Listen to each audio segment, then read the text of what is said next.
తిరుపతి జిల్లా పెళ్లకూరు మండలం పెన్నేపల్లిలోని స్టీల్ తయారీ కర్మాగారంలో రాత్రి భారీ అగ్ని ప్రమాదం జరిగింది. ఎంఎస్ అగర్వాల్ స్టీల్ కంపెనీలో భారీ శబ్దాలతో మంటలు చెలరేగడంతో 6 కార్మికులు గాయపడ్డారు. 20 మంది విధులు నిర్వహించే విభాగంలో ఉన్నట్లుండి పెద్ద ఎత్తున మంటలు చెలరేగాయి. ఫర్నిచర్ యూనిట్ మంటల్లో కాలిబూడిదైంది. భారీ శబ్దాలు రావడంతో కార్మికులు పరుగులు పెట్టారు. సమాచారం అందుకున్న అగ్నిమాపక సిబ్బంది హుటాహుటిన కర్మాగారానికి చేరుకొని మంటలను అదుపు చేశారు. గాయపడ్డ కార్మికులను ఆసుపత్రికి తరలించారు. ఘటనా ప్రదేశాన్ని సూలూరుపేట ఎమ్మెల్యే నెలవల విజయశ్రీ ఆర్డీఓ కిరణ్మయ్ పరిశీలించారు. గాయపడ్డ వారిలో 2 పరిస్థితి విషమంగా ఉందని, మెరుగైన వైద్యం కోసం చెన్నై తరలించామని ఎమ్మెల్యే తెలిపారు.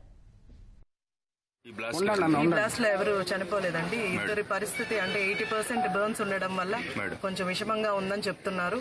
మిగిలిన 4 40% బర్న్స్ తో ఉన్నారు. వాళ్ళకి ఎమర్జెన్సీ లేదు, క్యాజువాలిటీ లేదు, స్టేబుల్ గానే ఉన్నారు. అంటే వాళ్ళకి 2 మెషిన్స్ ఉన్నాయండి. అందులో ఒక దగ్గర 6 మంది, ఇంకో దగ్గర 6 మంది ఉండడం వల్ల ఒక మెషిన్ లోనే మనకు ప్రాబ్లం ఉండడం వల్ల అక్కడే బ్లాస్ట్ అయింది. సో అక్కడున్న 6 మెంబర్స్ మాత్రమే ఎఫెక్ట్ అయ్యారు. అందులో 2 విషమంగా ఉంది.